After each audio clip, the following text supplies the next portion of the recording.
Hi, welcome back to Hemi Brothers Access. It's John here again. We're here on a beautiful last day of February, and there's no snow on the ground now. We got some coming this weekend, but here's Jack. Come here, boy. Me and my dog Jack over here at my house, and he's a good little white dog. But anyways, I wanted to talk to you today a little bit about kind of where I ended up with grazing cover crops this year. And as you can see, I just tore all of my fencing down. I got too muddy. I still actually had about 10 days of grazing left, but the frost keeps coming out of the ground, and it just doesn't know what it wants to do. It'll freeze up for a couple days and then thaw back out, and I just don't want them out there schmucking up the farm field because I want to plant corn there this year. But anyways, just kind of a good place to show you two different philosophies on how to feed cattle. This is my feed truck, or our feed truck, and we bought this in 2010. We really didn't have a lot of pasture, and so that really the only way to raise our own replacement heifers was to do a lot of dry lotting and packing every mouthful of feed to them. So anyways, used this truck really heavy for about 7 years. Then we started to pick up some pasture, but I would always use it through the winter, and I had planned on using it this winter, but I'm trying to minimize the amount I use it, and so I put in these cover crops also because of the drought. But anyways, I came in to get this thing for the winter, and it's got water in the oil, and the rear end needs some work. So after it's all said and done, the repair to get this truck going again would be somewhere between $3,000 to $7,000, and I just with commodity prices and milk prices, we just didn't want to spend the money on it. So really, the cover crops, grazing them kind of saved my hiney here, because it really shortened the amount of days I need to feed. And so anyhow, I just told you the expense of the repair on this. This truck gets about I don't know, 5 to 6 miles to the gallon diesel fuel, and it's road diesel, so I mean it's really expensive to run around. And you know, I travel 6 miles between all my heifers to feed, so you just spend a lot of money when you use this. So if we come over here, you can see what's on the back of my truck.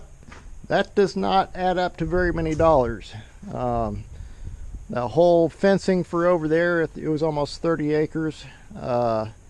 You know, is on the back of my truck here, minus the wire. And you know, what is there, maybe $500 in materials there. I can reuse that material next year, and the year after that, and the year after that, and the year after that. You can't reuse the diesel that you burn in one of these trucks. So you know, the same goes as far as net wrap. If you want to pack hay to all your animals, you know, you invest a lot of money in fuel, machinery, repairs. Net wrap, I guess I'd rather spend my money, invest my money in that, in something that I can reuse every year, and let the animals do the work. So anyways, kind of that's, I guess we have kind of regressed from trying to get away from being a high input producer, become a low input producer, and it's just all a matter of management. I mean, we've always farmed these acres, it's just we've never looked at using them past selling a cash crop in the form of grain, really, other than maybe a small grains for a hay crop or something. But anyways, so kind of the way the math worked out on that was I had 22 head of heifers about 6 to 7 weight heifers over there, starting out, and I got about 60 days of grazing on 27 acres of rye. So if you do the math in cow days, it winds up being about 34 1,000 pound cow days per acre. And so relatively substantial. The way it worked out for me, just in feed savings from having to, run something like that, it saved me about close to 80 cents a day while I was able to graze, per 80 cents per head per day, and which wound up being somewhere around $1,000 after it paid for the cover crop. So it paid for the cover crop, for the seed and for it to put it in, plus another $1,000 in our pocket, and that's just on a really small scale. Plus the heifers, I felt they grew a lot better on that than a TMR like this. They were very clean, and it was in such a vegetative stage that they really put on frame, and so they really grew tall, which is what I wanted. It's a dairy heifer, and now that got them off of there, I'm able to crank the corn silage to them now and fill them out, and they're really nice. So that's kind of how it worked out for me. We didn't have the best growing weather this fall. Winter came early, so it could be better, I suppose, than that. But not only that, there's other benefits, like the fact that they were out there grazing in the field and not in the pasture.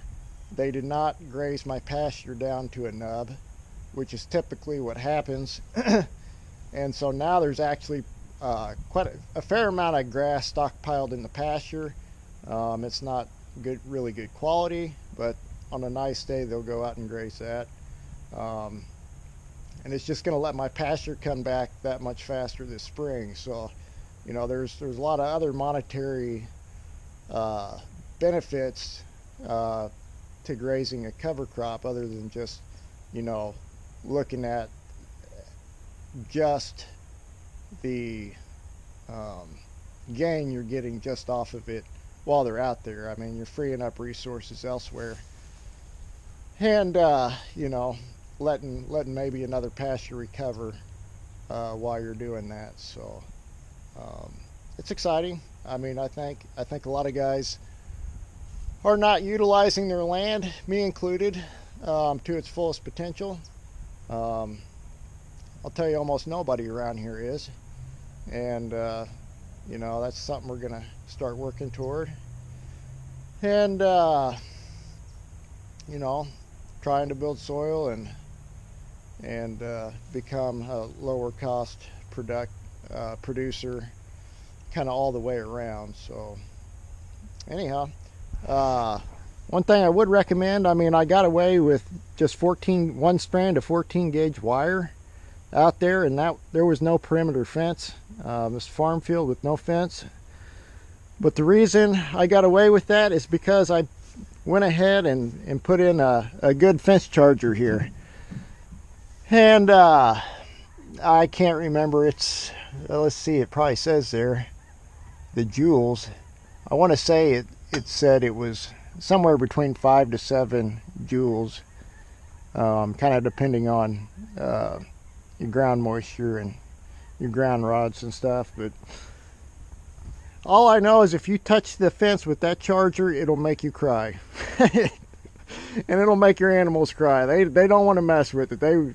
They get shocked once and they will never come back. It's very unpleasant. I got shocked by it, and I felt like I was a guy with a pacemaker. It would probably almost kill. So anyways, good fence charger keeps your animals in, and it's really that simple. So I pulled this whole fence up within a day. We put it up in a day. Not a lot of inputs to really even do that. Just a manual hand post puller worked real good. So I got a wire winder for the back of a tractor that rolled up all the wire real quick like, and it was really kind of a non-event. So don't let the fencing hold you back. So anyways, from Hemi Brothers and Jack, we will say goodbye. Thank you.